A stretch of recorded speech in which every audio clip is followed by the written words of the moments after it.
आज हम बात करने वाले हैं गूगल में बिजनेस लिस्टिंग के एक शॉकिंग अपडेट के बारे में। जहां पहले एक बार में लोगों का लिस्टिंग वेरीफाई नहीं होता था, अब गूगल एक अपडेट लेके आया है कि कुछ बिजनेस प्रोफाइल को वो डबल वेरिफिकेशन कर सकता है। हो सकता है कुछ टाइम बाद आप में से बहुत लोग के लिस्टिंग में फिर से वेरिफिकेशन का ऑप्शन आपको मिल सकता है, लेकिन इसमें टेंशन लेने वाली कोई भी बात नहीं, क्योंकि अगर आपका प्रॉपर बिजनेस है तो आप अपने लिस्टिंग को फिर से वेरीफाई कर सकते हैं। ये वैसे लिस्टिंग के लिए गूगल ने डबल वेरिफिकेशन किया क्योंकि बहुत सारे ऐसे लिस्टिंग होते हैं, ऑड लिस्टिंग क्रिएट किया जाता है, उसको रिमूव करने के लिए उसने डबल वेरिफिकेशन का ऑप्शन लेके आया है। तो इसलिए अगर आपने कोई भी फेक लिस्टिंग नहीं क्रिएट किया है, अगर आपका प्रॉपर बिजनेस है उस लिस्टिंग के रिगार्डिंग, तो आपको टेंशन लेने वाली कोई बात नहीं है। मैं आपको यहाँ पे बता दूँ कि जो भी आपको डबल वेरिफिकेशन का ऑप्शन मिलेगा, पहले जो मेथड आपको मिलता था कि आप अपने लिस्टिंग को पोस्ट कार्ड के थ्रू, वीडियो कॉल के थ्रू या फिर मोबाइल पे OTP के थ्रू, ईमेल पे OTP के थ्रू मल्टीपल जो ऑप्शन मिलता था, वही सेम आपको ऑप्शन फिर से डबल वेरिफिकेशन में भी मिल सकता है,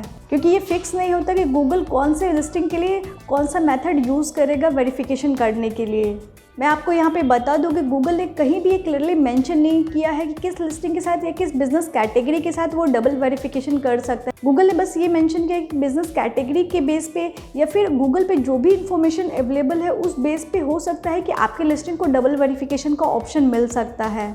हो सकता है कि आगे चल के डबल वेरिफिकेशन किस बिजनेस कैटेगरी के लिए पर्टिकुलर गूगल कर रहा है, तो अगर उस पर कोई भी अनाउंसमेंट आता है तो हम उस पर ज़रूर बात करेंगे कि कौन से बिजनेस कैटेगरी के लिए स्पेशली गूगल डबल वेरिफिकेशन कर रहा है। तो आई होप आप समझ गए होंगे कि अगर आपका लिस्टिंग वेरीफाई भी है, अगर फिर से आपको वेरिफिकेशन का ऑप्शन मिल जाता है तो इसमें आपको टेंशन लेने वाली बात नहीं है। आप अपने लिस्टिंग को मेथड चूज़ करके वेरिफिकेशन का आप उसे फिर से वेरीफाई कर सकते हैं। तो अगर आपको ये वीडियो अच्छा लगा तो प्लीज़ ज़रूर लाइक करें, अपने दोस्तों के साथ भी ज़रूर शेयर करें, और कुछ भी लिखना चाहते हैं तो आप मुझे कमेंट कर सकते हैं। चैनल को अभी तक सब्सक्राइब नहीं किया तो प्लीज़ सब्सक्राइब करें, बेल के भी आइकन को प्रेस करें ताकि वीडियो के साथ नोटिफिकेशन आपको सबसे पहले मिले। Thank you so much.